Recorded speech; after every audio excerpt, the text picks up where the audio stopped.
آل سيدنا محمد. أعوذ بالله من الشيطان الرجيم. بسم الله الرحمن الرحيم.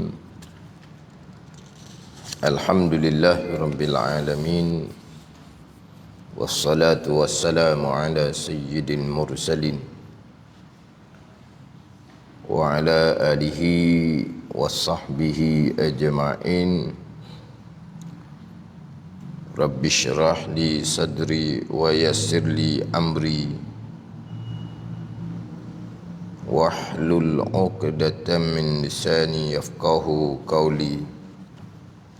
Subhanaka la ilma lana illa ma 'allamtana innaka antal alimul hakim. Wala hawla wala quwwata illa billahil aliyyil azim. Kitab Pati Paridah. Kitab Pati Paridah, muka surat 43. Muka surat 43, baris yang ke-10 daripada atas. Muka surat 3, baris yang ke-10 daripada atas. Qala al-muallifu rahimahullahu ta'ala wa nafa'ana bi'ulumihi amin. 2. Yang kedua daripada perkara yang diwahyukan oleh Allah kepada Rasul. Allah beri pilih kepada mereka itu. Allah beri pilih kepada mereka itu segala Rasul. Allah beri pilih sama ada menyampaikan ataupun tidak menyampaikan. Maka harus bagi mereka itu mereka itu Rasul menyampai kepada orang yang ia Rasul kehendak, dan harus tidak menyampai akan dia. Harus bagi Rasul tidak menyampai akan dia, akan wahyu kepada orang yang ia Rasul kehendak. Ini yang kedua daripada 3 perkara yang diwahyukan oleh Allah Subhanahu wa ta'ala kepada Rasul. Yang mana sifat yang ketiga, sifat tabligh, menyampai oleh Rasul akan sekalian perkara, akan sekalian wahyu. Tapi sekalian perkara, sekalian wahyu ni tidak mutlak. Mana sekalian perkara, sekalian wahyu ni yang disuruh menyampai kepada sekalian makhluk, sekalian ummah. Jadi tabligh sifat yang ketiga, menyampai oleh Rasul akan sekalian perkara ni wahyu. Rasul menyampaikan sekalian wahyu. Kalau berhenti setakat tu selesailah. Sekalian perkara, sekalian wahyu yang disuruh mereka itu menyampaikan kepada ummah. Faham di sini maknanya perkara yang diwahyukan kepada Rasul ni ada yang disuruh menyampaikan kepada ummah, ada yang tidak disuruh menyampaikan kepada ummah. Sebab Rasul ni menyampai tablighu ma umiru bi tablighihi lil khalqi, menyampai akan wahyu yang disuruh mereka menyampaikan kepada ummah. wahyu yang disuruh kepada mereka menyampai pada ummah. Mereka pun sampaikan. Itu sifat yang wajib pada akal bagi seorang rasul. Jadi maknanya ada jugalah wahyu yang tidak disuruhkan menyampai. Maka ulama membahagikan wahyu kepada rasul ni kepada 3 bahagian. 3 bahagian, 3 jenis wahyu. Ni ulama yang membahagikan. Yang mana yang pertama hak baca minggu lepasnya, wahyu ini hanyalah khususiah kepada rasul. Wahyu ni rasul tidak dibenarkan menyampai. Maka rasul yang amanah pastilah tidak melakukan perkara yang tidak dibenarkan. Maka rasul pun tidak menyampaikan, mustahil rasul menyampaikan. Ada wahyu, ada perkara yang diwahyukan oleh Allah pada rasul ni khususiah untuk rasul. Sebab rasul ni adalah manusia pilihan Allah Subhanahu wa taala. Manusia yang paling hampir dengan Allah Subhanahu wa taala. Makhluk yang paling lebih sekali adalah para rasul, lebih daripada para malaikat laginya.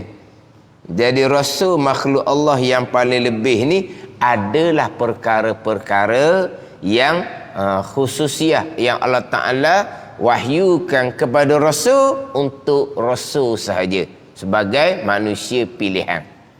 Sebagai manusia pilihan yang khas untuk rasul. Pada ni. Jadi hak wahyu yang pertama yang baca mengelupas ni, wahyu yang tertentu untuk rasul. Rasul tidak dibenarkan menyampaikan kepada ummah, maka rasul yang amanah sama sekali tidak akan melakukan perkara yang tidak dibenarkan oleh Allah Subhanahu wa taala, maka rasul tidak menyampaikan. Itu wahyu bahagian yang pertama. Ni nak masuk wahyu bahagian yang kedua. Allah beri pilih kepada mereka itu, kepada rasul, untuk menyampaikan kepada sesiapa yang rasul kehendak dan tidak menyampaikan kepada sesiapa yang rasul kehendak. Ni hak yang kedua. Hak yang ketiga itulah barulah pergi kepada wahyu yang di perkara yang diwahyukan kepada rasul, yang mana rasul diperintahkan menyampai kepada sekalian ummah. Maka hak inilah hak rasul siapa? Hak nombor 3. Hak nombor 3 nanti. Hak wahyu yang perkara yang diwahyukan kepada rasul dan rasul diperintahkan menyampaikan kepada ummah. Ya ayyuhar rasul balligh ma unzila ilaik. Wahai rasul, sampai oleh kamu akan wahyu yang diturunkan kepada kamu. Hak bahagian yang ketiga. Tapi hak kita nak ambil moleknya hak nombor 2 tu. Hak pertama, wahyu yang tertentu pada rasul. Rasul tidak dibenarkan menyampai. Hak tu bahagian rasul. Rasul tidak menyampaikan. Hak yang ketiga tu memang kita bicara hak sifat yang 3 ni. Rasul menyampaikan akan sekalian wahyu yang diperintahkan kepada mereka menyampaikan kepada ummah. Maka rasul menyampaikan. Itu sifat yang wajib pada rasul. Sifat wajib pada akal. Hak yang kedua ni. Sebab saya sudah sentuh sebelum ini. Sama juga dengan kita sebagai ummah rasul, yang mana diwajibkan kepada kita suruh makruf dan cegah mungkar. Kemudian bagi mereka-mereka yang dikurniakan, diamanahkan ilmu, diperintah supaya menyampaikan ilmu. Diperintah supaya menyampaikan ilmu.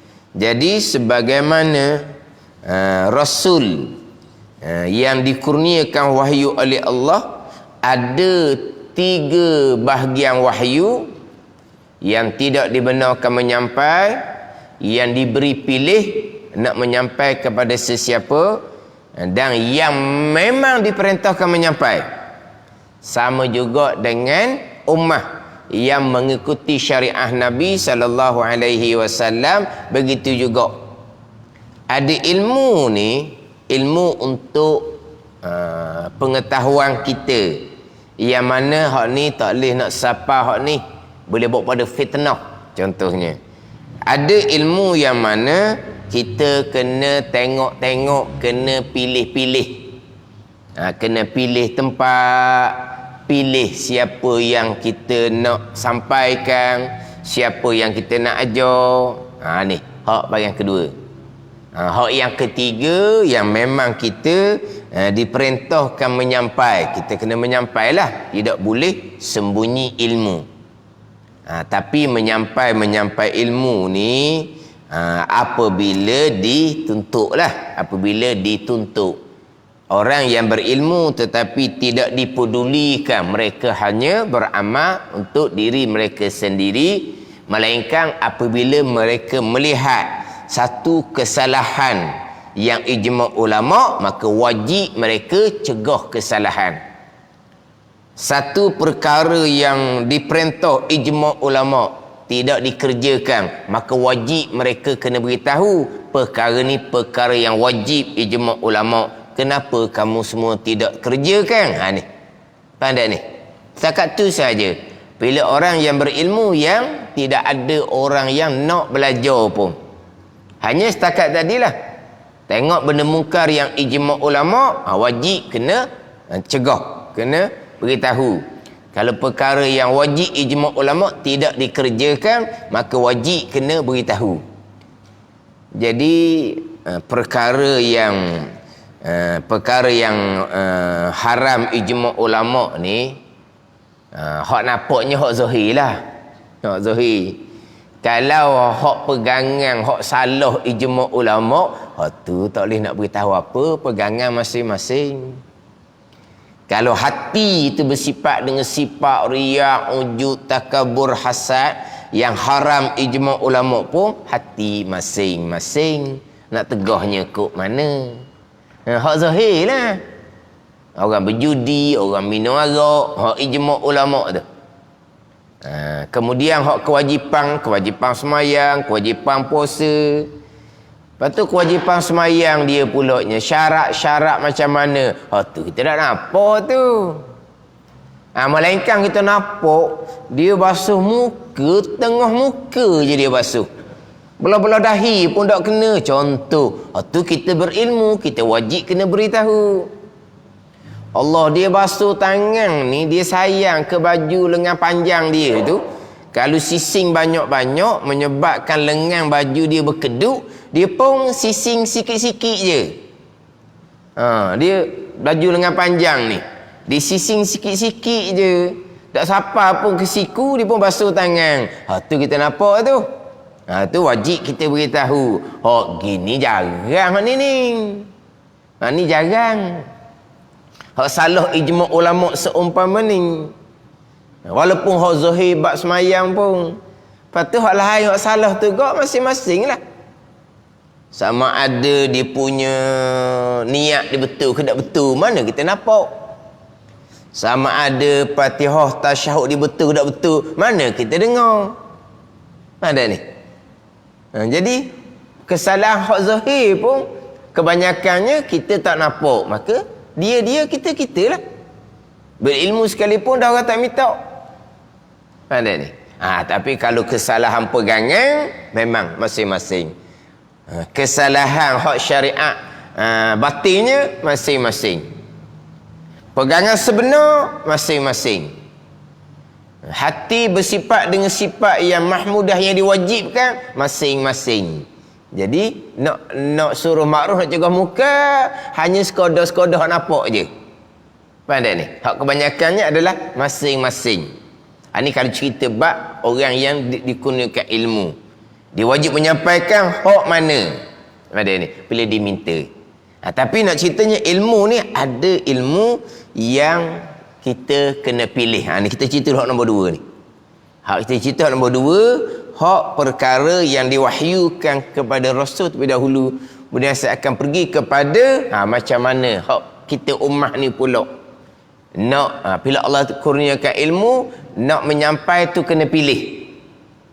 Adapun kalau ilmu yang hanya bacaan sendiri, tu dia langgar je. Lagi tinggi ilmu daripada bacaan dia sendiri, lagi suka disampaikan. Sebab di situlah letaknya glamour seseorang, kemasyhuran seseorang. Kalau mengaji kalau mengajar setakat wujud kidang bakok, kalau mengajar setakat ai mutlaq, ai musta'ma, ai mutaghayyir, ai mutanajjis, musyammah, apa kebanyakan orang tak pelik-pelik pun. Kalau mengajar bab taubah, khauzuhu, tu biasa-biasa. Jadi ilmu hok gempok-gempok tu lah. Ni biasanya mari daripada orang yang ilmu tu sendiri tidak dapat daripada guru yang mursyid, ataupun memang dia tidak berguru, dia hanya membaca sendiri. Ni kita akan cerita molek lah hak bahagian yang menyampaikan ilmu, hak nombor 2 ni. Tapi kita cerita berkaitan dengan perkara yang diwahyukan kepada Rasul. Jadi hak bahagian yang menyampaikan, mengajar ni masa sekarang memang sangat-sangat dititik beratkan.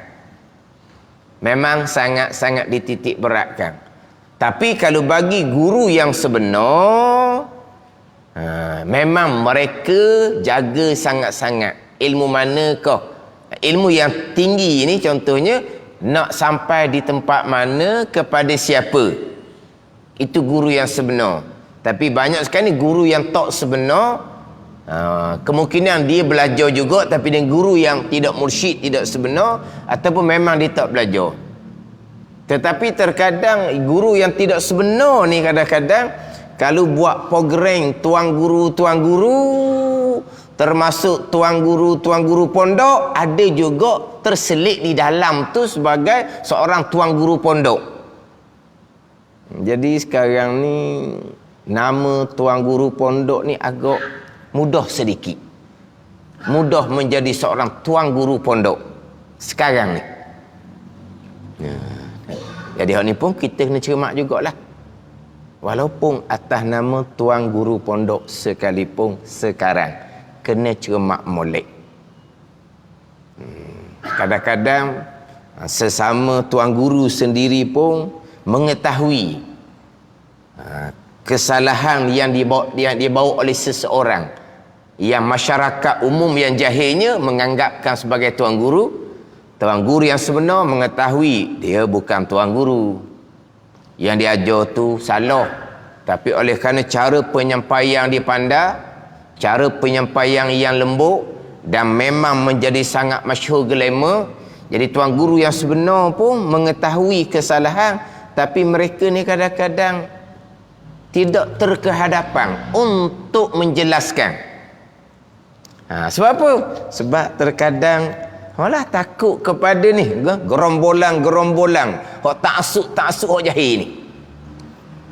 Tambah pula tuan guru yang sebenar terkadang cakap khabar biasa sahaja.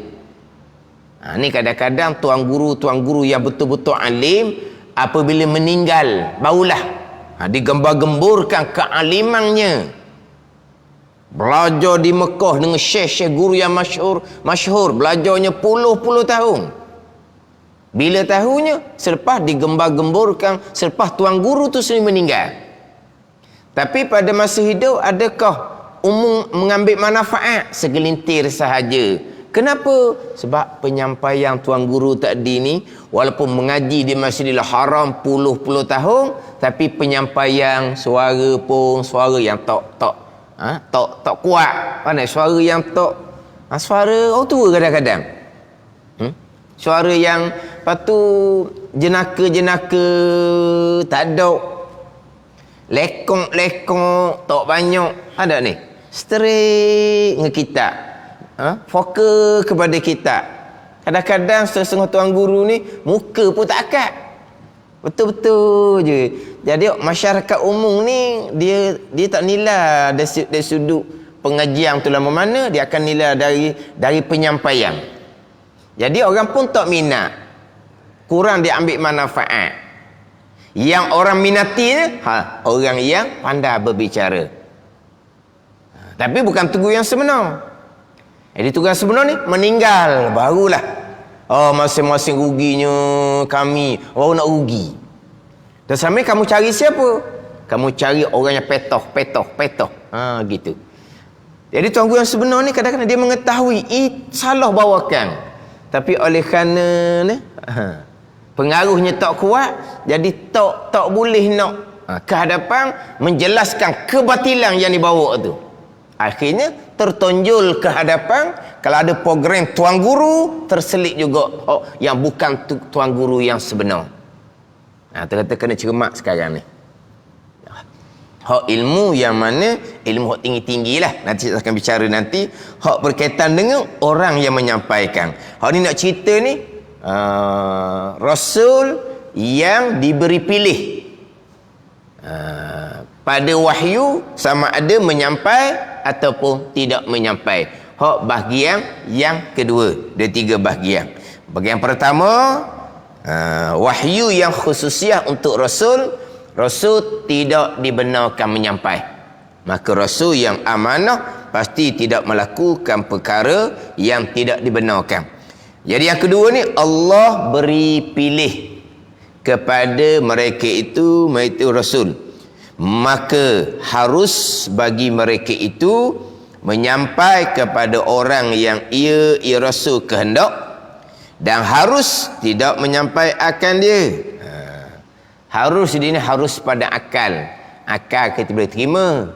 Ada contohnya sahabat diberitahu oleh Nabi SAW, tapi sahabat yang lain tidak mengetahui pun. Maknanya akal boleh terima. Harus pada akal Rasul menyampaikan, harus pada akal Rasul tidak menyampaikan kepada setengah sahabat yang lain pula. Pada ni sebab Rasul diberi pilih oleh Allah Subhanahu wa taala. Sahabat sendiri pun kedudukan tak sama. Kedudukan sahabat sendiri tu tak sama. Ada sahabat yang terkanang pada kerja dakwah, pada membantu Nabi kerja dakwah. Ada yang sahabat ini sentiasa tunggu ilmu yang disampaikan oleh Nabi SAW. Jadi sahabat yang ditugaskan membantu Nabi dalam menyampaikan, mereka tidak sentiasa bersama dengan Nabi. Terkadang mereka ditugaskan untuk menyampaikan. Tapi ada sahabat ni tak ada. Dia bukan tugas menyampaikan dakwah. Dia tugasnya tunggu sabdaan Nabi SAW. Ada sahabat ni tunggu sama dengan sahabat yang lain, belajar dengan Nabi SAW.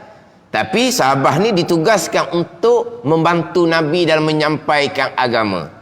Jadi ada ketika sahabat ni akan terpisah dengan Nabi SAW. Ada sahabat tak, dia tunggu Nabi bersabda sahaja. Rumah tangga pun tak ada.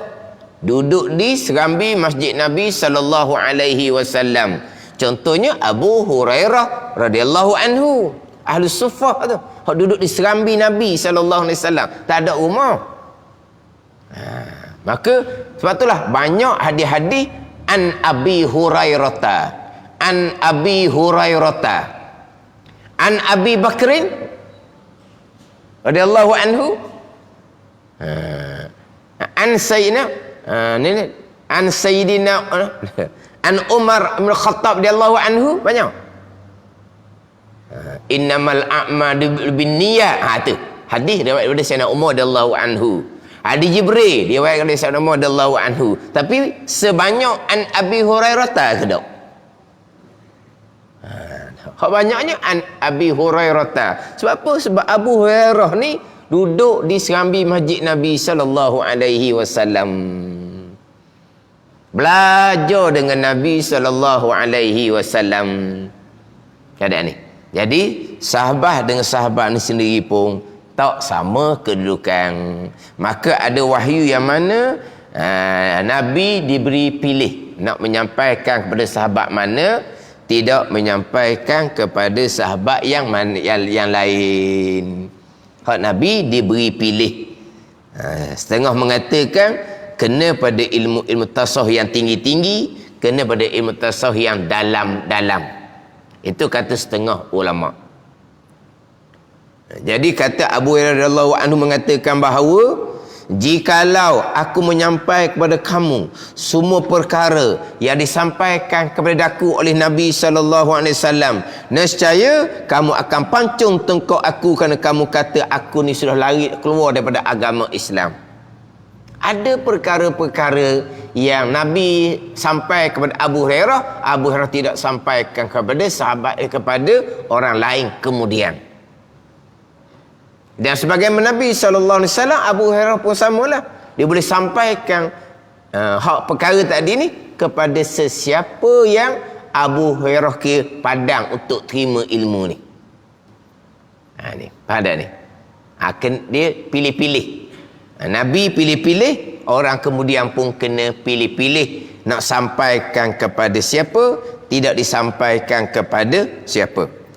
Kita pergi hak kitab, hak ilmu hak bahagian ketiga dahulu. Ketiga, Allah suruh mereka itu menyampaikan akan perkara yang diwahyukan. Maka telah mereka itu menyampaikan akan perkara yang diwahyukan kepada makhluk, dan tidak mereka sembunyi dan susuk sekali-kali walau sedikit pun. Ni hak bahagian tabligh sifat yang ketiga ni. Rasul menyampaikan akan sekalian wahyu yang diperintah kepada Rasul menyampaikan kepada umat. Rasul tidak akan sembunyi, Rasul tidak akan susuk sekali-kali walaupun sedikit. Sembunyi, susuk. Kira bahasa Fotoni susuk, bahasa Terengganu pun susuk. Minggu lepas kan susu. Bahasa standard tak ada susuk ni. Hak adanya susuk nilai. Nilai jadi kurang.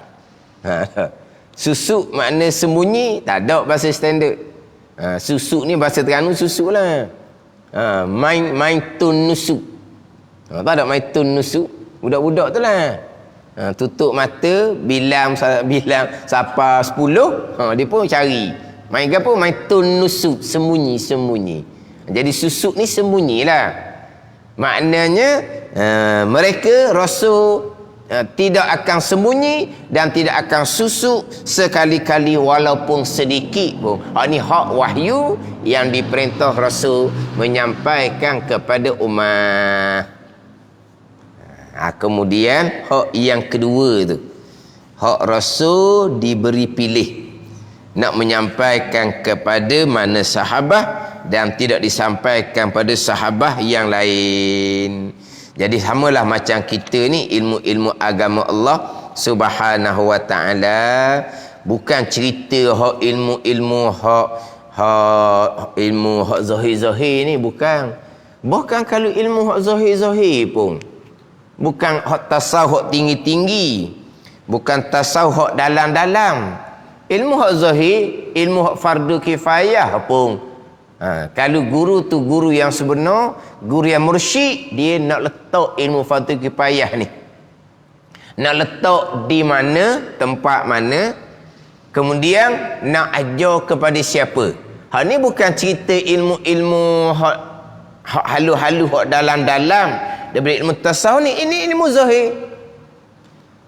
Kita nak mengajar ilmu tauhid hak tinggi-tinggi, kitab besar-besar. Kita nak mengajar fiqh hak bab-bab hak luas-luas, nak melengkapkan 4 robok ibadah, muamalah, munakahat, janayat ni. Nak letak di mana? Kita nak buka kelas tajuknya bab muamalah.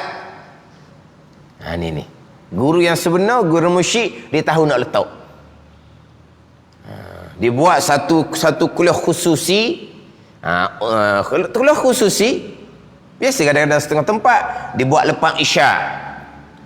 Dibuat lepas asar. Kuliah khususi dia buat. Untuk mana ni? Untuk kadang-kadang kuliah tu kepada ustaz-ustaz dah, pengajar-pengajar dah, dan mereka yang belajar lama-lama. Tu tak apa tu. Ada ni. Tapi kuliah khususi. Dia bicara bab muamalah secara halus, bicara bab munakahat janat secara halus pada ni.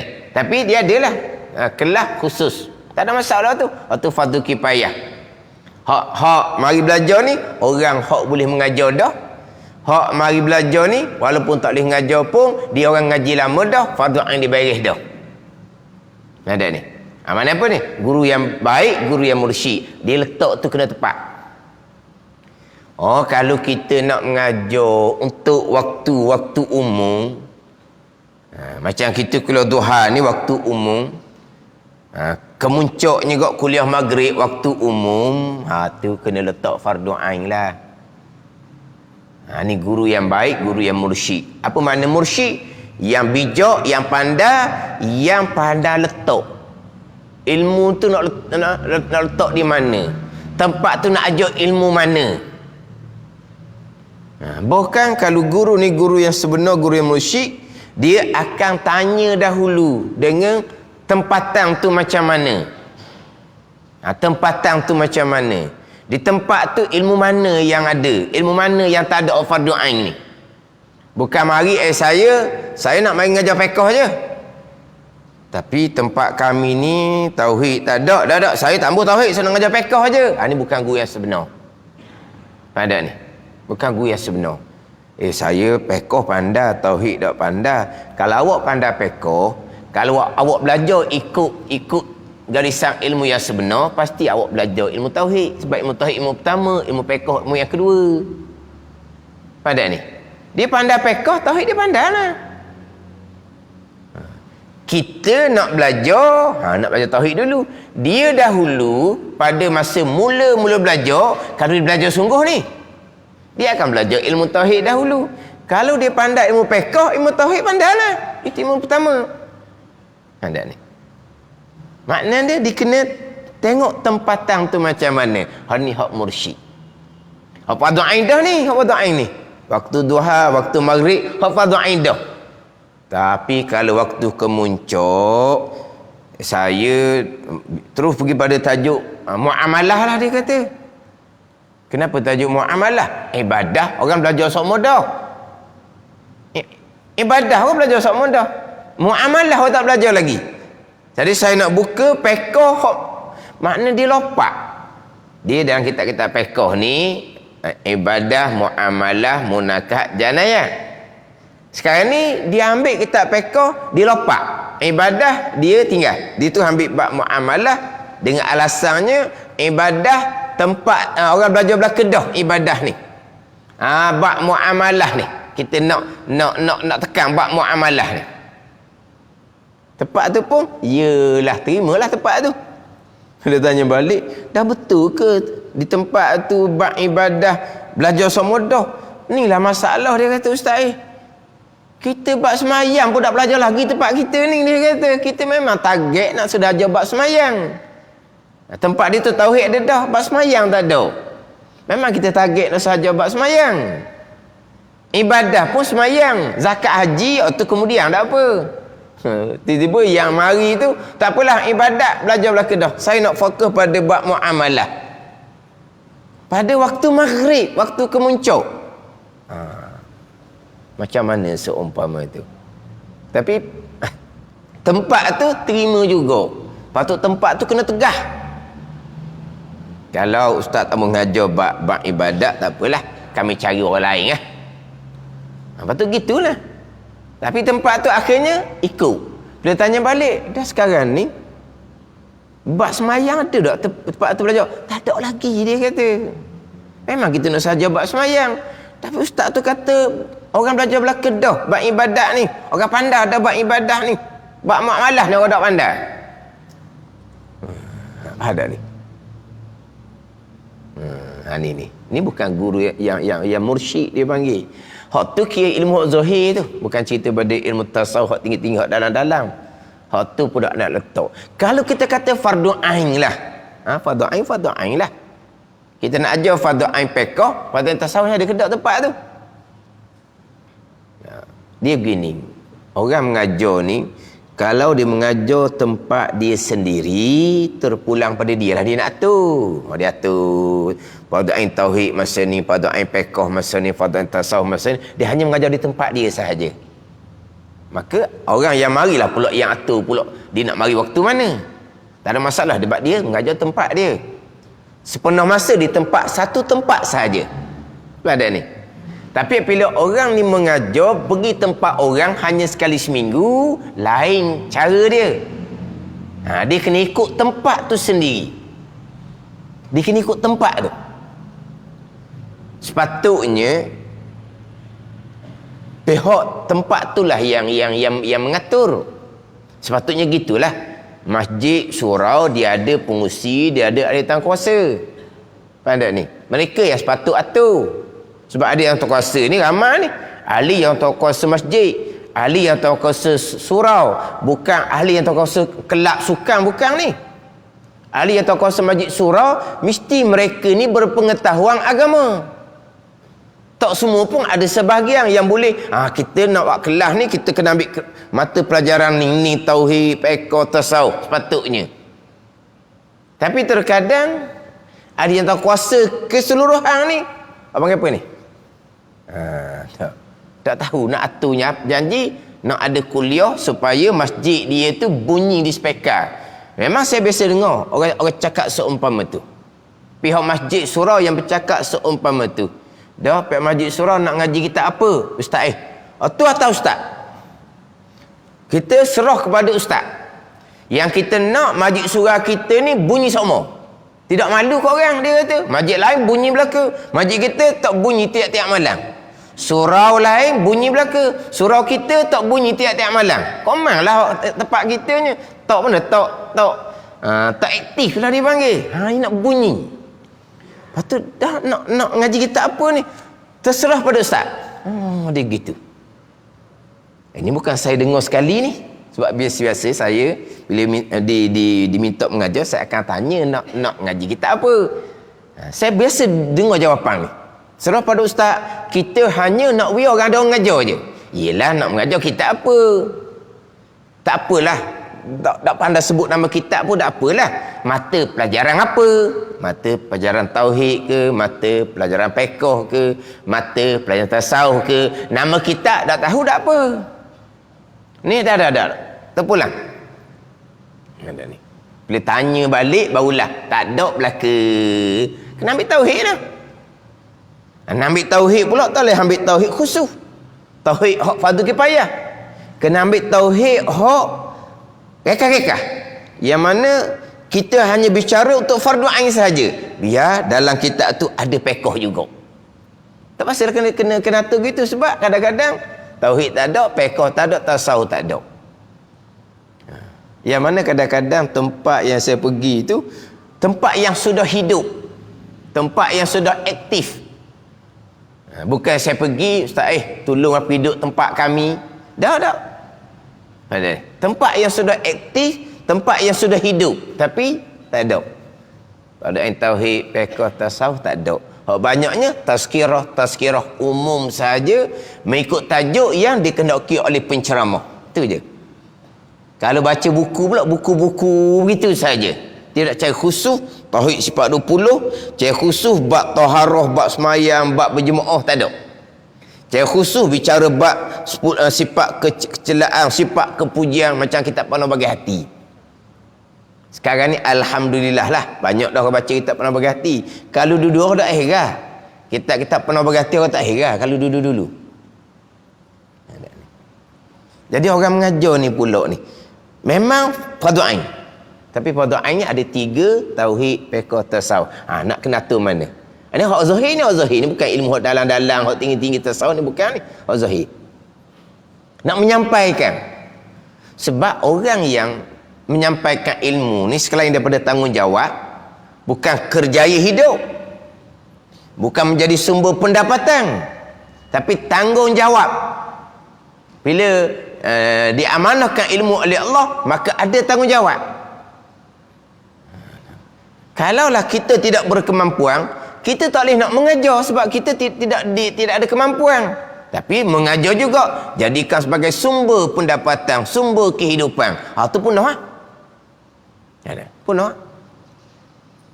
Macam mana dia mengajar? Tak mengaji pun. Mengajar boleh sumber pendapatan. Pandai berbicara, laku juga. Tak belajar pun, kitab kosong pun tak ada masalah. Orang sekarang ni tak ada perlu pada kitab. Orang sekarang ni perlu kepada penyampaian. Perlu pada kepetahan. Sebab tak dia alim macam Datuk Guru pun, ngaji Mekah 20 tahun lebih pun, lepas mati barulah, oh ni orang alim, Tok Guru ni alim. Oh baru bunyi lepas dia mati. Kurang dia ambil manfaat. Kenapa? Kerana Tuan Guru ni, dia mengajar pun suara dia rendah sahaja, tak ada jenaka-jenaka. Mana straight kepada point, orang tak suka, mengantuk. Saya mengaji, alhamdulillah lah, ramai Tok Guru. Tapi kalau kita mengaji, nak kira halwa telinga, mengaji Tok Guru ni, telinga ni bergerak Sebab apa? Butir tak butir suara. Lalu je lori ke bah ke, hilang. Lalu lori ke bah ke, hilang. Telinga ni duk mana? Duk tarik ni. Bukan tak pakai speaker. Saya mengaji tu zaman pakai speaker dah. Lepas tu ada dah hok lekok-lekok ogah. Tak ada. Serik je. Jadi kalau kita nak halwa telinga, kita tak ngaji. Tapi kenapa kita mengaji belajar? Alimnya Tok Guru. Tapi kalau Tok Guru yang seumpama ni, kita masuk dalam masyarakat, ni Tok Guru pondok tak apalah. Kita masuk dalam masyarakat, tengok aku tengok mu. Apa benda Tok Guru ni mengajar? Allah kata alim mengajar gitu. Sebab apa? Orang kita ni alim dengan kepetahan. Kita alim sebab dia ngaji 20 tahun, 30 tahun. Mereka dah alim kerana kepetahan walaupun tak mengaji. Ni hak penilaian masyarakat umum. Yalah kadang-kadang adalah baba-baba daripada foto ni, dia nak minta derma, kata seelok nak minta derma, Tuan Guru marilah buat satu kuliah tazkirah. Tu kata saya dak pandai. Tambuh lalu dah. Yalah nak kutip derma ni kalau nak mari Malaysia buat satu kuliah. Lepas tu tazkirah dahulu, tak pandai tu kata. Dah duk mengajar pondok tu, dia mengajar kitab, dia tak ada ceramah gitu. Jadi payah sikitlah kata. Boleh nak tolong kutip derma, tapi kalau tidak dikenali, nak dikenali tu kata kena buat satu program. Tuan Guru baba kita buat iklan molek, lepas tu buat ceramah. Jadi setengah tengah dia serendah lah dah. Sebab apa? Dia tak pandai. Tak pandai apa ni? Tak pandai ni dengan masyarakat ni. Hak dipandainya kitab, ilmu yang betul-betul mahir kepada pelajar pondok. Tapi kalau betul kalau kita bawa dalam masyarakat, dah orang mari tu kata alim gitu je. Ada ni.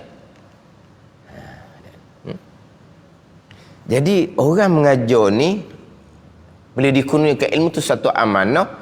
Orang mengajar ni dia nak ilmun yuntafa'u bih, ilmu yang dia ambil manfaat. Kan 3 perkara kan, bila mati anak Adam in qata'a amaluh, terputus amal illa min salas, melainkan daripada 3 perkara. Yang pertama ilmun yuntafa'u bih, ilmu yang ambil manfaat. Bila orang belajar ni ambil manfaat, yang mengajar ni akan dapat pahala yang berpanjangan. Ilmu yang diambil manfaat, ilmu fiqh. Dengan ilmu fiqh ni manfaatnya apa? Berpegang dengan akidah yang sebenar. Ilmu fiqh manfaatnya apa? Semayang, puasa betul. Ilmu tasawuf manfaatnya apa? Hatinya bersifat dengan sifat yang baik, tidak bersifat dengan sifat yang keji. Itu manfaat dia. Ada ni.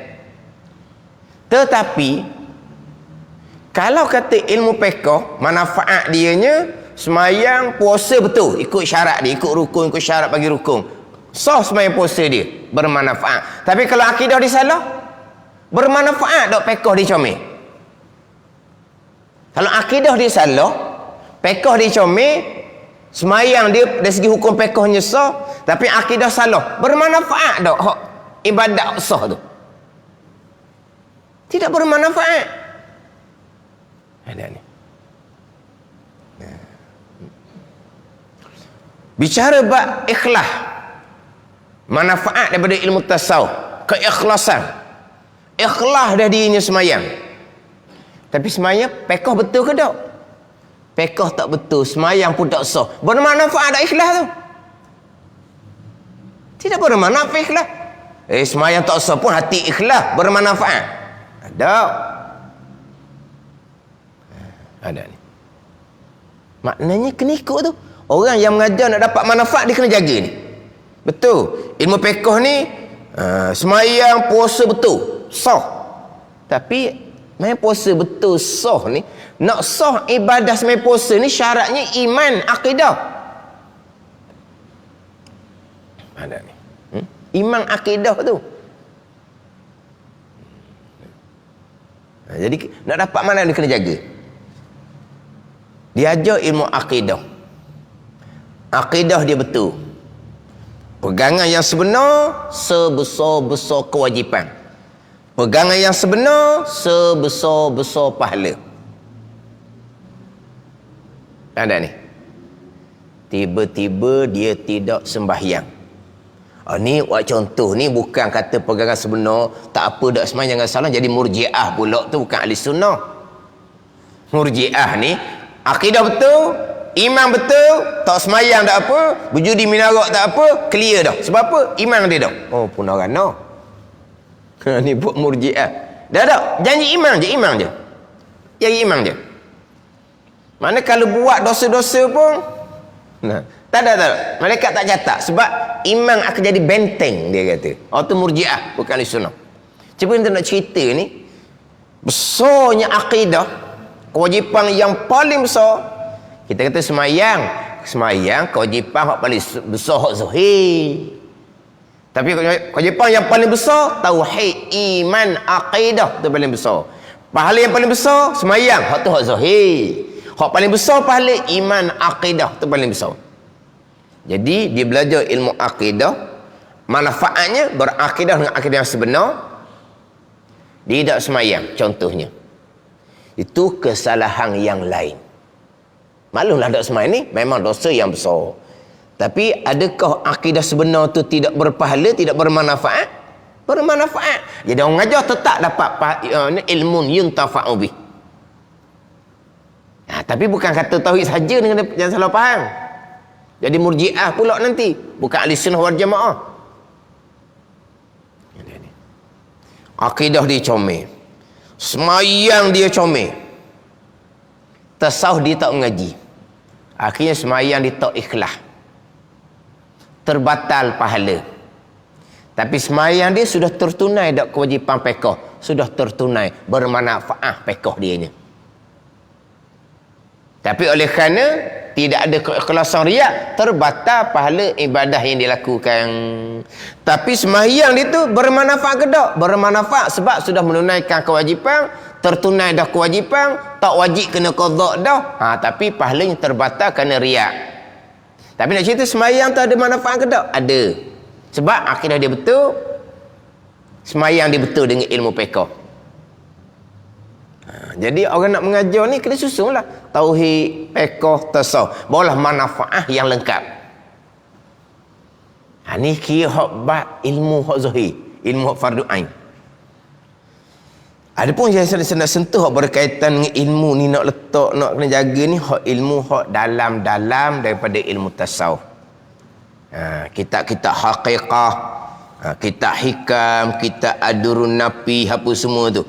Kitab-kitab al-manhalus safi, tu kitab-kitab haqiqah pula, kitab tanwirul qulub. Hak tu kena jaga molek. Letak tu kena letak tepat molek. Sebab tu kalau pondok-pondok mengajar kitab-kitab tinggi-tinggi ni kepada ustaz-ustaz, kepada orang ngaji lama-lama. Ada ni. Ni hak guru yang mursyid. Tapi kalau pergi mengajar kita tasawuf haqiqah di tempat yang fardhu ain tauhid pun tak ada, fardhu ain fiqh pun tak ada, fardhu ain tasawuf pun tak ada. Bukan kata dia tak pandai nak letak kitab hak tasawuf tinggi ni, dia pun ilmu tasawuf tinggi tak ada di dia. Kalau dia belajar bukan daripada guru yang sebenar, ataupun dia memang dia membaca sendiri.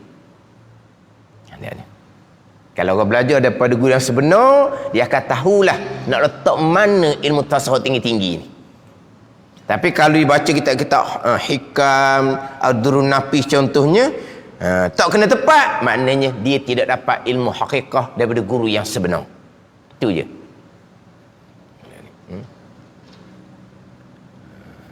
Ini kena jagalah. Dia masalah nak letak tu kena letak tempat molek. Tapi kalau yang mengajar tu yang membaca sendiri, hak tu boleh bawa pada punah pegangan dia, punah syariat agama. Akhirnya habis syirik. Terlucu imam, terbang imam belaka orang ni, cabut imam belaka orang ni. Aku, ni aku, terbang imam, cabut imam. Tak ada akunya Allah Ta'ala belaka. Selagi ada aku, syirik kepada Allah Subhanahu Wa Ta'ala. Dan aku kan, aku buat, aku bergiang, syirik tak ada Tuhan.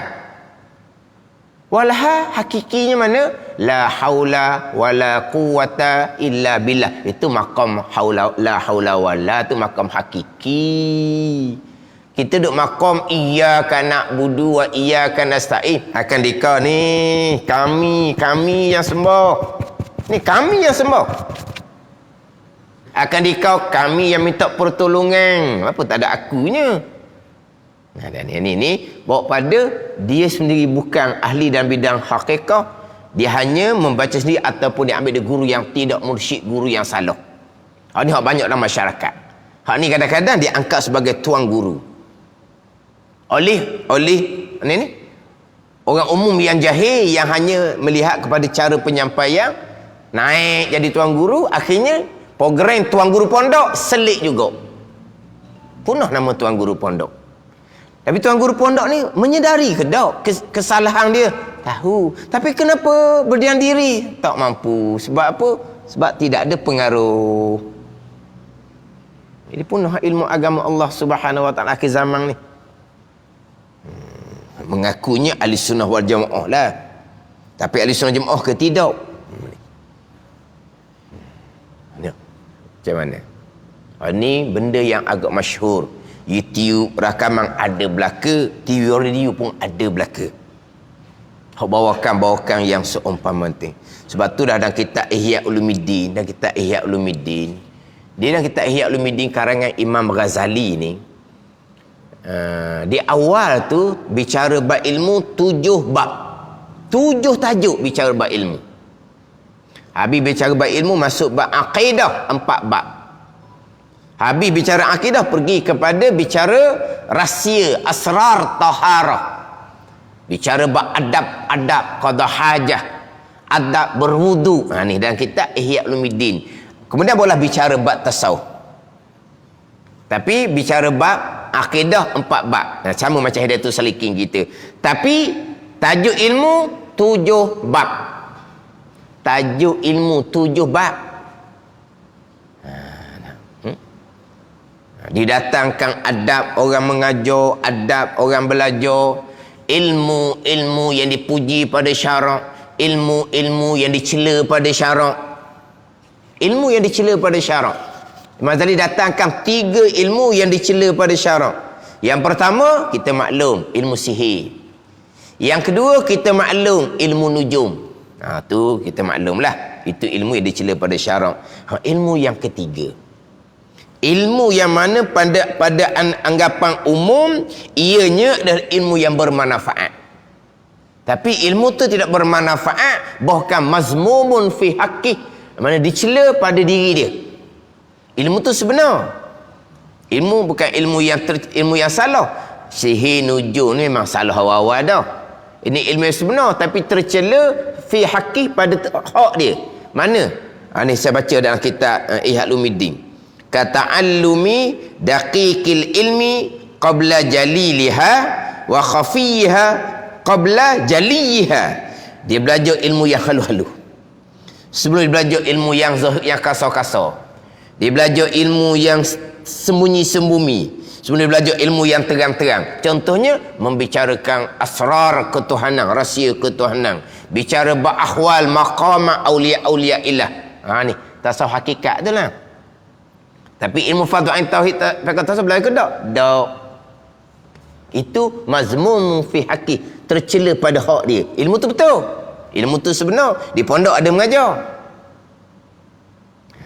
tapi tercela pada dia sebab dia belajar ilmu tu sebenarnya belajar ilmu asas-asas yang akhir sekalinya bawa kepada orang tadi ni beranggapan dianya sudah maqam tinggi.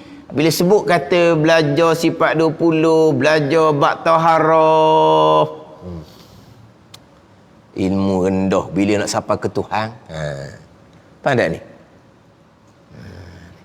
Ni kadang-kadang di mana tempat ada, kalau belajar ajar, dia orang mengajar ni, bila mari orang mengajar, adalah orang yang tukang dengar. Lepas tu adalah hok baik-baik. Macam mana? Boleh tak? Hok kita panggil semalam. Jemputan. Boleh tak? Toho. Dah sampai ke Tuhan. Ada ni. Tunggu saya mengajar. Cerita hakikat lah. Dia tak belajar fardhu ain tauhid fiqh tasawuf, tapi ustaz mari dicek. Ni level ni. Akhirnya dia merendah-rendahkan ilmu syariat agama Allah fardhu ain. Pada ni. Dia tak belajar satu hal dah. Dia jahil itu satu hal dosa yang mak besar. Dia merendah-rendahkan, dia meremeh-remehkan. Inilah manusia yang paling tidak beradab. Jangan. Sampai peringkat hak tu hanya bersuara di belakang. Orang mengajar tu di tepi-tepi tu ada tukang beri markah tukang beri markah. Kadang-kadang ditanya soalan. Tanya soalan. Isu orang tanya soalan, tengok. Kalau soalan ni boleh jawab, ni memang hebat. Dia tanya soalan bukan soalan fardu ain, soalan tinggi-tinggi lah. Saya pernah kena dia tanya. Masa tu moga tak ada pengalaman. Ceritalah. Dia tanya tu agak berbentuk hakikat sedikit. Saya jawab lah. Dia kata bagus ustaz ni. Ustaz ni tak boleh jawab, dia kata. Dia nak kau tu barulah terperasan. Maknanya dia nak teh. Jadi kita jawab tu pun jadi macam tak kena tepat. Masa tu mula-mula dululah, lama dah ni. Tak kena tepat. Sebab soalan tu tak sesuai sebenarnya. Tak sesuai. Tapi oleh kerana dia tanya, tu pun jawab. Dia terkadang seorang cikgu ni dia tanya soalan tinggi, wallahu alam lah, saya tak berapa mahir dalam ilmu ni. Cikgu jawab. Walhal dia bukan tak mahir, dia tak boleh jawab di tempat tu. Sebab apa? Tak kena tepat. Ada cikgu dia kata dia tak tahu, wallahu alam. Lepas tu kadang-kadang kita jumpa rumah dia, kita tanya hak pelik-pelik, wallahu alam, tak jawab.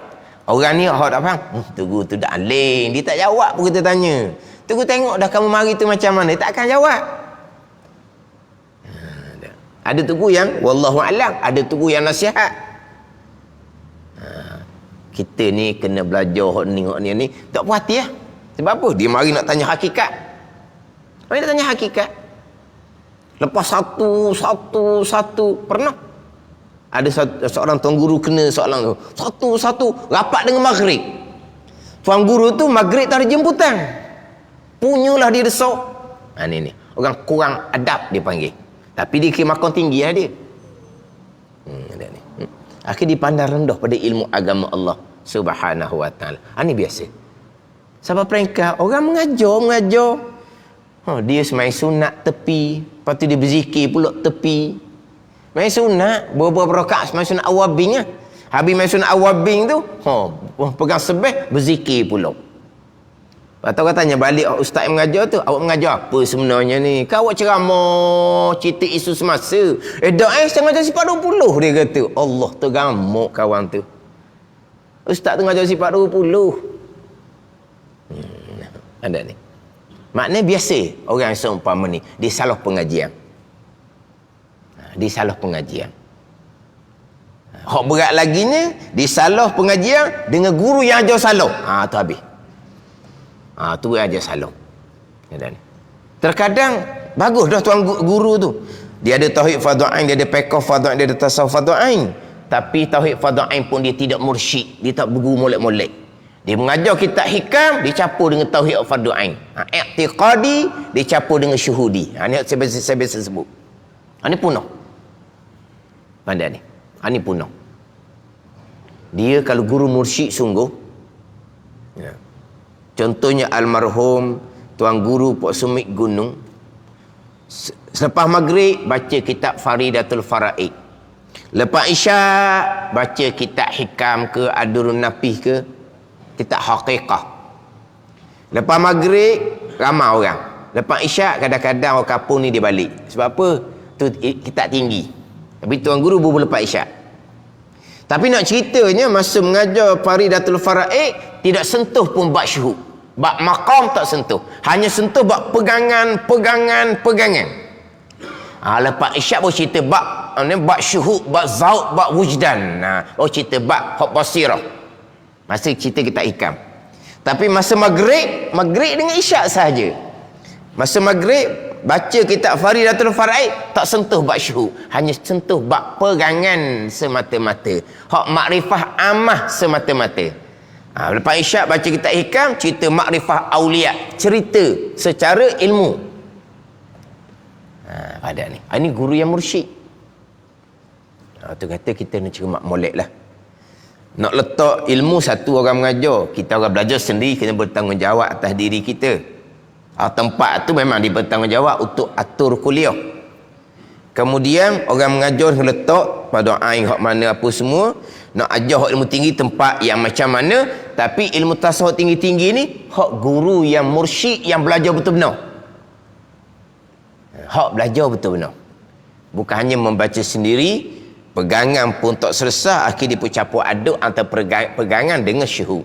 Selagi tidak merasai kewujudan Allah, selagi tidak merasai tadbir Allah, selagi tidak merasai pilihan Allah dan af'al Allah, masih lagi mensyirikkan Allah, tidak ada tauhid, tidak ada makrifah, sampai puasa tak terima, habislah cerita seumpama tu.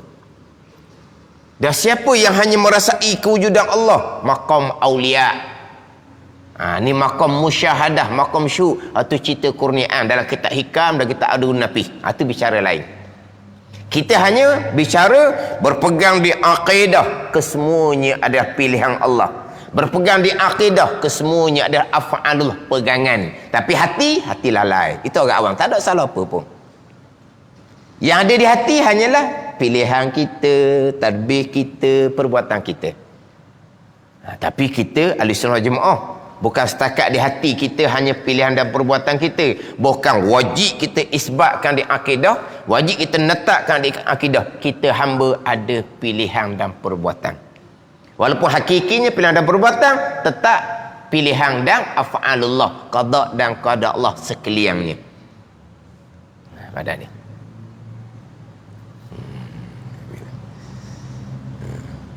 Hak bagi orang mengajar tu dia dengan Allah Subhanahu Wa Taala. Bagi yang kita orang nak belajar kena letak molek. Fardu ain lah. Tahu kita tauhid tak tauhid lah, tapi kena cermat pula.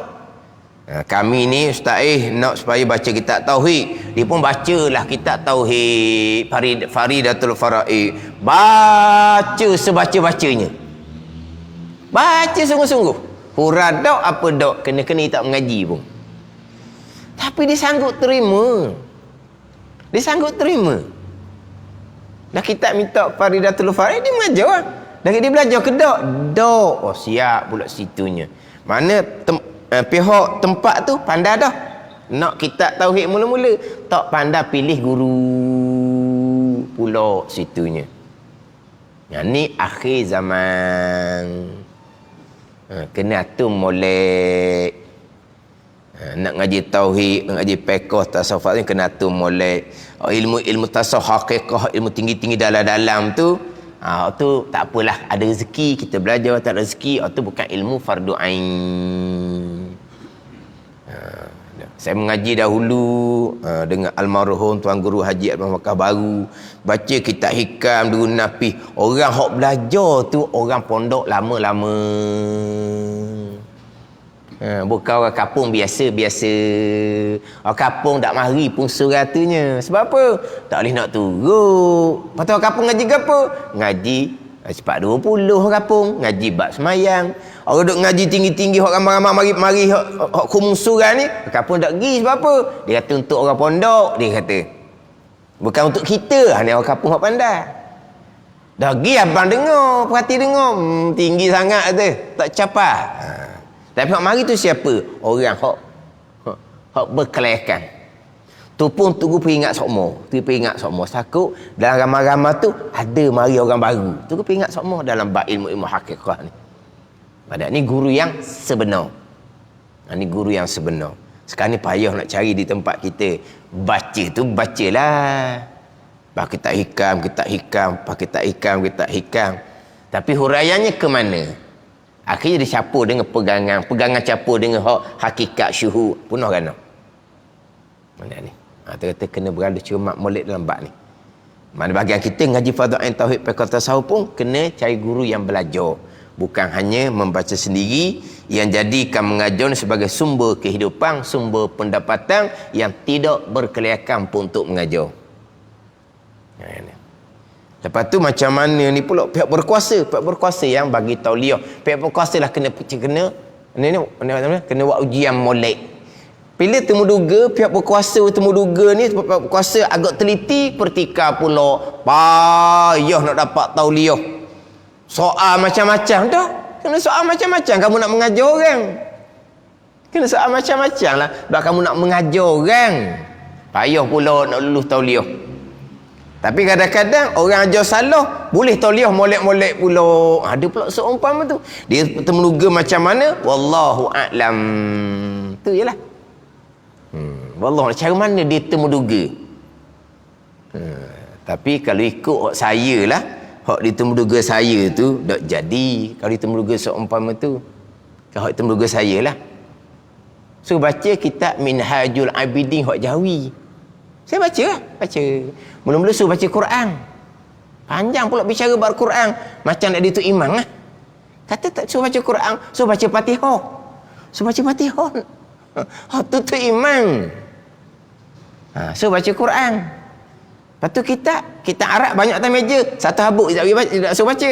Suruh baca kitab Minhajul Abidin hak Jawi, hak saya baca di Masjid Putih. Saya baca. Dah apa-apa dah hurah, baca saja je. Kita pun lemah semangat dah. Suruh baca hak Jawi tu, terbaca jelah. Mana macam tak belaga. Jadi itu nak temuduga. Tanyalah akidah Ahlussunnah wal Jamaah macam mana. Pada ni. Itu wallahu alam lah. Tapi penemuduga yang diamanahkan oleh pihak berkuasa tu besarlah tanggungjawab. Kalau kelulusan tauliah kepada mengajar yang salah, kadang-kadang mengajar yang salah tu tauliahnya satu negeri. Saya tauliah satu daerah je. Ni pun salah dah sini ni. Ini bukan daerah Kuala Terengganu. Saya tauliah Kuala Terengganu je. Ni Marang sini ni. Lakar daerah dah ni. Kalau mari Samang dah Samang dah. Wallahu a'lam lah. Memang saya beritahu terang, saya hanya tauliah daerah Kuala Terengganu. Bukan satu negeri. Orang yang mengajar salah terang-terang, tauliah satu negeri. Itu wallahu a'lam. Dia tak boleh setuh marah dia orang kan. Gitu je. Tapi sepatutnya dalam bab mengajar ni berkuasalah kena amati. Tak apalah tauliah tu, kemudian kena cek, kena sentiasa cek sebab mereka ada kuasa untuk menarik tauliah bila-bila masa. Pada ni. Walaupun mereka bagi tauliah tapi mereka boleh sentiasa buat penyelidikan. Kena cek. Sekarang ni nak buat penyelidikan tak payah datang ke mana-mana masjid surau, hantar mata-mata tak payah. Sebab apa? Kebanyakan kuliah adalah live FB. Kita boleh tengok. Cek dalam live FB je.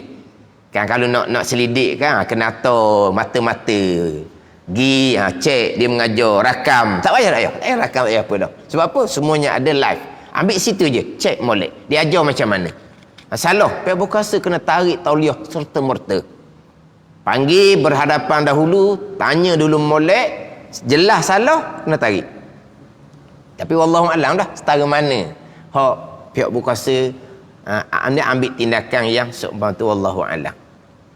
Sebab apa? Sebab ni membabitkan ajar pada masyarakat umum Masjid Surau di Terengganu, bahkan dia akan ada live FB, satu dunia boleh mengikuti.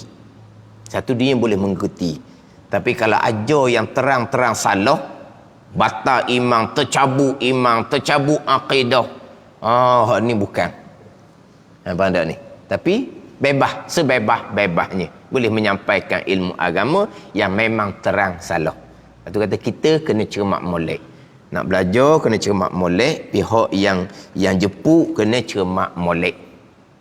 Hak saya sebut tadi ilmu yang sebenar. Ilmu hakikah yang sebenar kena pilih nak letak di mana, nak ajar kepada siapa. Ni hak sebenar. Hak biasa berlakunya letak tak kena tepat, dia sendiri pun bukan ilmu hakikah yang sebenar. Yang bukan dapat dari guru yang mursyid ataupun hanya membaca sendiri. Hak tu hak kita pergi kepada hak ilmu yang kita kena pilih untuk mengajar, ambil sempurna hak bicara berkaitan dengan perkara yang diwahyukan oleh Allah Subhanahu wa taala kepada Rasul. Ada 3 bahagian. Dalil tabligh. Wallahu a'lam.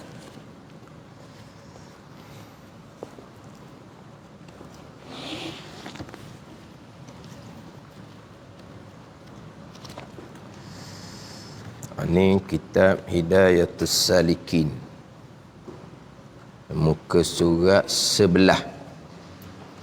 Ni pi muka surat sebelah, baris yang ke-13 daripada atas. Baris yang ke-13 daripada atas.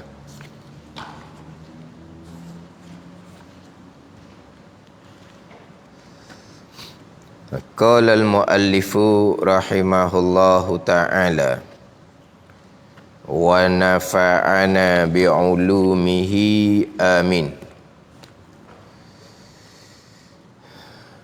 Sabda Nabi sallallahu alaihi wasallam, yaqulullahu, ini hadis kursi, yaqulullahu tabaraka wa ta'ala, ma taqarraba ilayya al-mutaqarribuna,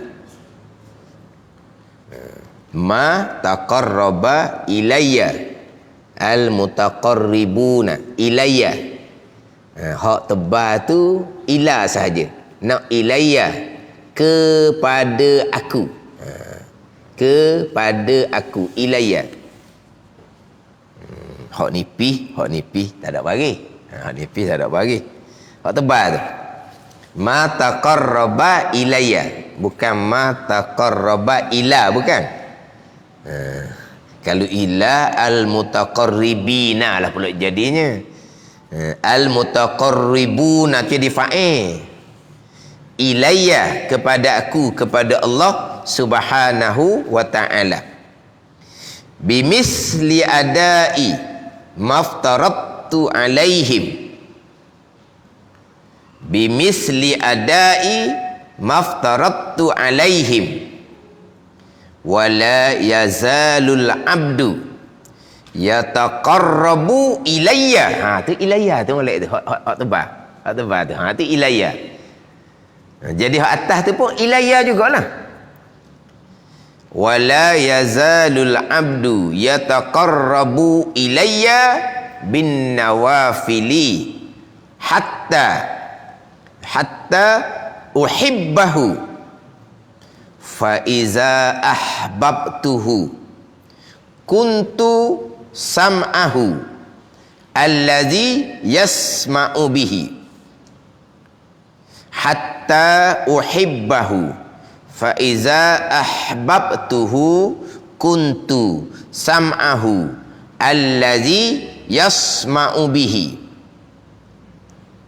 wa basarahu allazi yubsiru bihi wa basarahu allazi yubsiru bihi.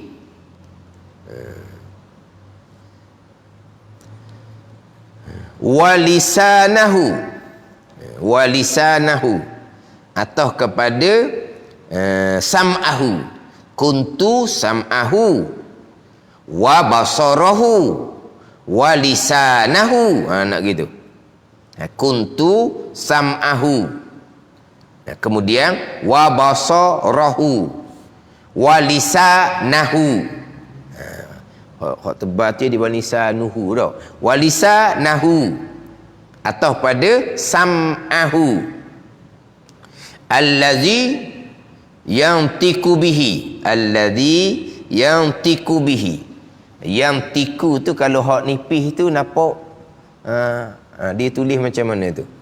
Hak nipis tu tak betul sikit dia tulis. Bukan tak betul, dia tak jelas. Kita ada dua tau, ada pakau tebal, ada pakau nipis tau. Jadi hak tebal tak apalah, hak nipis. Hak nipis tu yang tiku, ya nun ta qaf. Jadi hak nipis tu tak bukan salah, dia tak ni tak jelas tau. Walisanahu allazi yantiku bihi wa yadahu. Tengok tu, wa yadahu atau kepada sam'ahu. Dia bagi atas belakang tu. Sam'ahu, basarahu, lisanahu, yadahu. Bagi atas belakang tu. Yadahu allati yabtishu biha wa yadahu allati yabtishu biha wa rijlahu. Dia bagi atas belakang tu. Wa rijlahu allati yamshi biha wa qalbahu. Bagi atas belakang tu. Rijlahu bukan rijluhu, qalbahu bukan qalbuhu. Betul hak tebal ni betul lah. Cuma lisanuhu tu je, nak lisanahu. Sam'ahu, basarahu, lisanahu, yadahu, rijlahu, qalbahu. Allazi yudmiru bih. Ni panjang hadis kursi ni. Artinya firman Allah tabaraka wa ta'ala di dalam hadis kursi. Di dalam hadis kursi. Hadis kursi ni lafaz mari daripada Allah dan makna dari daripada Allah. Hak beza dengan Quran ni sama juga. Bezanya Quran ni diibadahkan dengan dia. Semata-mata baca tu pahala dah. Di hadis kursi ni lafaz daripada Allah, makna pun daripada Allah. Sama dengan ayat Quran. Tapi Quran ni diibadahkan dengan membaca tu. Adapun hadis nabawi, hadis Nabi tu lafaz daripada Nabi, makna daripada Allah. Hadis nabawi, hadis Nabi itulah. Ini hadis kursi. Hadis Nabi ni lafaz tu daripada Nabi, tapi makna tu daripada Allah Subhanahu wa ta'ala. Jadi makna tu wahyu daripada Allah, lafaz tu mari daripada Nabi. Hadis kursi ni lafaz makna tu mari daripada Allah, macam Al-Quran juga. Tapi Al-Quran ni dia ibadahkan semata-mata dengan baca tu. Kalau dalam keadaan berhadas besar contohnya, tak boleh nak baca ayat Quran tu, hadis kursi boleh baca. Orang yang berhadas besar, ayat Quran maklumlah, tak boleh nak baca. Orang berhadas besar haram. Tapi kalau hadis kursi, orang berhadas besar boleh baca. Tapi macam Quran juga, lafaz daripada Allah, makna daripada Allah. Sama Quran. Tak. Quran ni diibadahkan dengan membaca tu. Jadi nak baca ni syaratnya jangan dalam keadaan berhadap besar. Ada ni. Yang mana Quran ni baca tu walaupun baca, maknanya apa? Duduk saja terkeluar, terbaca tak ada. Boleh berlaku tak? Tak ada niat tapi baca qul huwallah, baca je. Khoyar ni khoyar tapi qul huwallah dia baca contohnya. Jadi dia baca ayat kursi contohnya. Padahal dia khoyar je. Semata-mata baca tu boleh pahala ibadah dah. Walaupun dia baca tu baca dengan hanyut sekalipun. Tapi dibaca dengan tadabbur, tu hak bernilai besarnya. Jangan salah faham. So, bukan kata baca Quran dengan khoyar, bukan. Tapi nak ceritanya, baca Quran ni semata-mata baca boleh pahala lalu dah. Adapun kita berzikir, subhanallah, subhanallah, kita khoyar je. Tak ada pahala setengah pandangan. Semua orang tak ada pahala. Yelah 100 kali juga. Subhanallah 33 kali, alhamdulillah 33 kali, Allahu akbar 33 ataupun 34 kali. Tapi dah sedar. Sudah sedar, Allahu akbar kabira. Sudah dah tu iman. Lepas tu kita mulut tak turut ke tu iman. Mulut turut. Lepas tu ni tak ada. Lain. Tak ada pahala. Mana ni? Walaupun setengah pan mengatakan boleh gak pahala lidah. Walaupun pahala hati tak dapat. Dia ada khilaf situlah. Tapi Quran lain. Quran lain. Baca ibadah boleh pahala. Janji baca betul lah. Kalau baca salah tu lain lah. Jadi hak ni firman Allah Ta'ala dalam hadis kursi. Apa firman Allah? Tiada menghampirkan kepada aku oleh orang yang menuntut hampir. Orang yang nak tuntut hampir dengan Allah. Nak dipanggil apa? Taqarrub ilallah. Taqarrub ilallah. Kan biasa kan? Taqarrub ilallah. Nak hampir diri dengan Allah. Dengan mengerjakan segala tiada menghampirkan kepada aku oleh orang yang menuntut hampir kepada aku. Dengan seumpama berbuat ibadah yang aku fardukan atas mereka itu.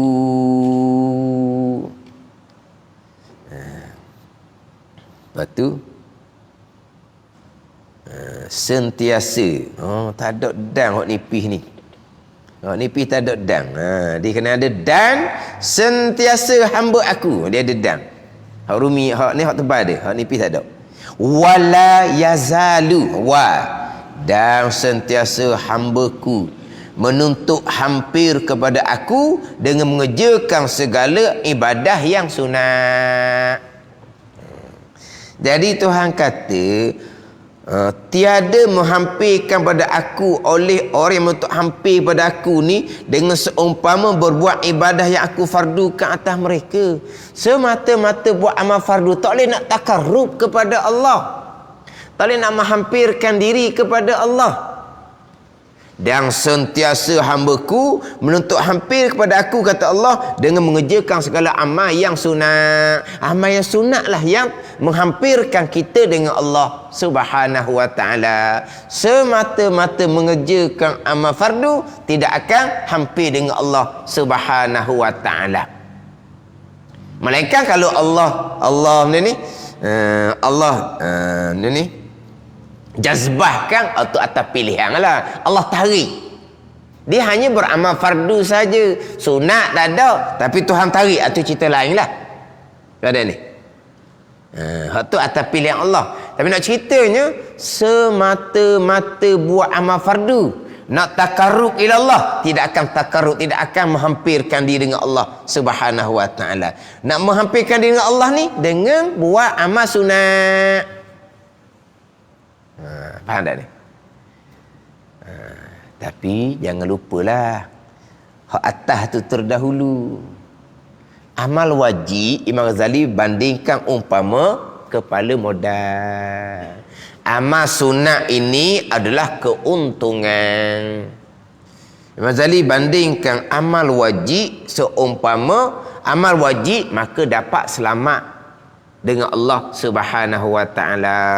Amal sunat lah yang mengangkatkan darajah takarrub ila Allah Subhanahu wa ta'ala.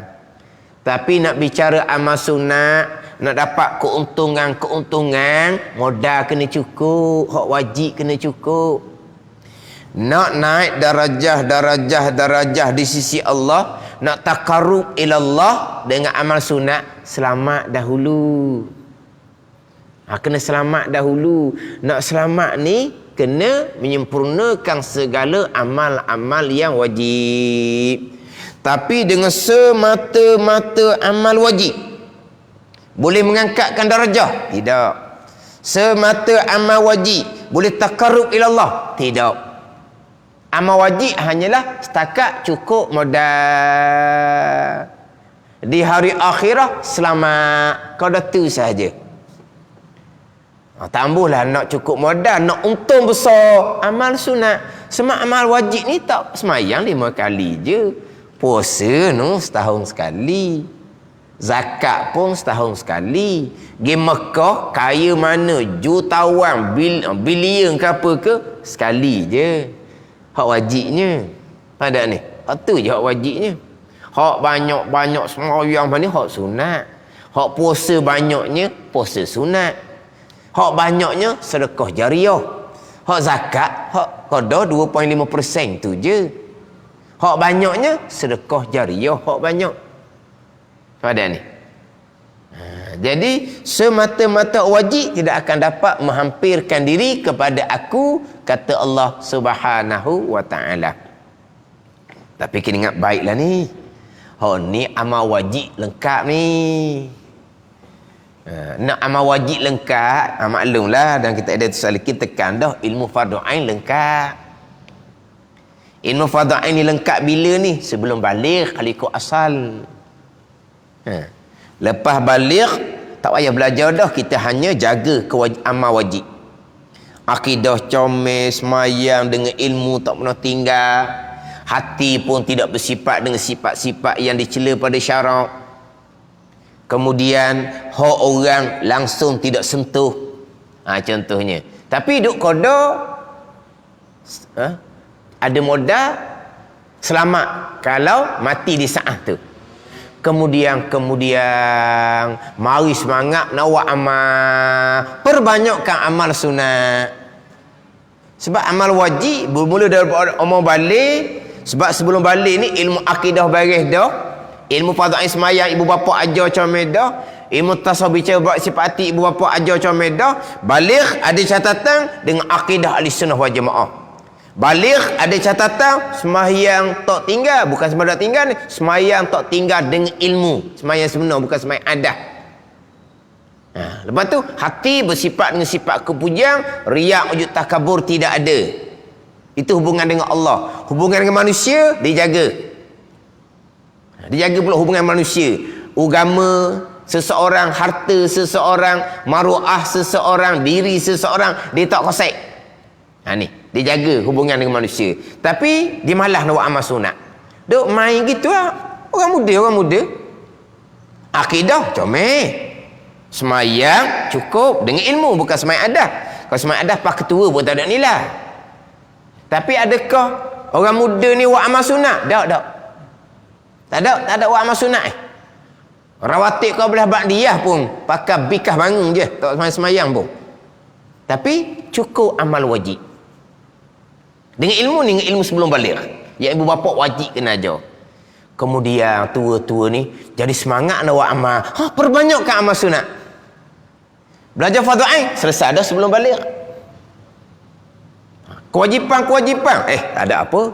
Dosa dengan Adam tak ada, dijaga daripada awal lagi dah dosa dengan Adam ni. Maka fokusnya kepada amal-amal yang sunat. Ni yang boleh mentaqarrub, hampirkan diri dengan Allah Subhanahu wa taala. Kalau ada seumpama tu. Tapi kalau kita balik dalam keadaan jahil mufadhain tauhid pekota sau, kena bagi hak tu dulu tu kewajipan hak ijma' ulama ni. Kena betul akidah dulu molek. Semayang dengan ilmu, lepas tu jaga pula buat hati. Kemudian kena taubah pula. Kalau dosa nak Adam, taubahnya rukunnya macam mana. Barulah cerita nak perbanyakkan amal sunat. Tanpa taubah, Allah Ta'ala tidak akan terima amal sunat. Sama itulah nak taqarrub ilallah. Tak ada lah. Ada ni. Lepas tu sebenarnya bicara bab wajib simple saja. Yang nak mujahadah adalah amal sunat. Wajib simple saja. Setakat berakidah dengan akidah Ahlussunnah wal Jamaah. Ibu apa ajar dah kan akidah sebelum balik? Balik clear, tak ada apa dah, tak berubah dah akidahnya. Semayang pun dengan ilmu, tak berubah dah semayang dia dengan ilmu. Tak ada apa dah. Hati ikhlas, syukur, sabar, riak, ujub, takabur sudah diajar sebelum balik, sudah dididik sebelum balik. Jangan kamu bersifat dengan riak, ujub, takabur. Mana takat tu saja. Balik beragama, selamat, hamba Allah. Tapi hamba yang hampir dengan Allah kedak. Hampir macam mana? Amal wajib saja nak hampir macam mana? Tapi hamba Allah yang selamat dah. Barulah nak hampir dengan Allah dengan amal-amal yang sunat. Ni nak hampir dengan Allah dengan amal sunat. Kewajipannya tidak sempurna. Belajar fardainya tidak. Itu bukan kata nak hampir dengan Allah. Duduk dalam keadaan kemurkaan Allah menggali dosa-dosa yang besar. Tapi dia amal sunat, berzikir. Dia rasa hampir dengan Allah. Itu tipu daya syaitan. Ada ni.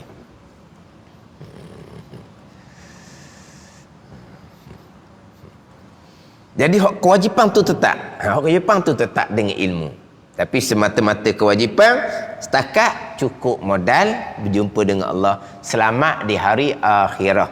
Jadi hamba Allah yang tidak dimurkai. Tapi bukan hamba Allah yang hampir dengan Allah Subhanahu wa taala dengan semata-mata amal yang sunat. Hampir-hampir dengan Allah ni hingga aku kasih akan dia, maka bila telah aku kasih akan dia, nasihat adalah aku pendengarannya yang mendengar dengan dia. Jadi ada di basirah? Tidak ada. Mereka hanya ada Allah. Dia mendengar, basirahnya hanya memandang Allah. Dia melihat, basirahnya hanya memandang Allah. Pandai ni. Segala-galanya af'alullah. Ini sampai maqam muqarrabin, maqam aulia. Dia mendengar, yang dia dengar itulah adalah af'alullah. Tak ada dia dengar. Tak ada dia dengarnya. Dia melihat, tak ada dia melihat. Itulah perbuatan Allah. Dengar-dengar ni Allah yang jadikan, bukan genggam telinga. Nampak ni Allah yang jadikan, bukan biji mata, bukan cermin mata, bukan cahaya lampu. Yang jadi dengar ni Allah Ta'ala yang jadi boleh lihat ni Allah Ta'ala yang buat. Ni sampai maqam aulia. Ni muqarrabin, orang yang hampir hati dengan Allah. Segala-galanya Allah. Gerak diam, dia basirah hanya Allah. Tapi ini bukan lakon. Jangan duduk lakon sini. Dengar ni Allah. Nampak Allah. Jangan putus mana-mana orang. Pada putus orang. Putus orang tu gak erat teng lah jawapan dia. Faham erat teng? Jadi apa? Sasau ataupun isim. Jangan. Ini dua keupayaan kita. Hak ni adalah aulia ilah, kekasih Allah, muqarrabin, segala-galanya adalah af'alullah di basirah mereka. Hak ni lah hak dicerita dalam kitab-kitab hikam dan kitab-kitab adur nafi. Hak sampai maqam ni. Siapa? Maqam muqarrabin, maqam aulia. Wallahu a'lam. Bismillahirrahmanirrahim. Alhamdulillahirabbil alamin.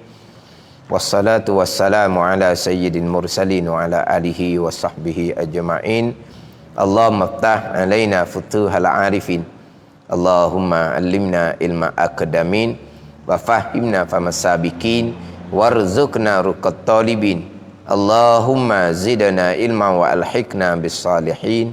Wa sallallahu ala sayyidina Muhammad wa ala alihi wa sahbihi wa sallam. Walhamdulillahi rabbil alamin.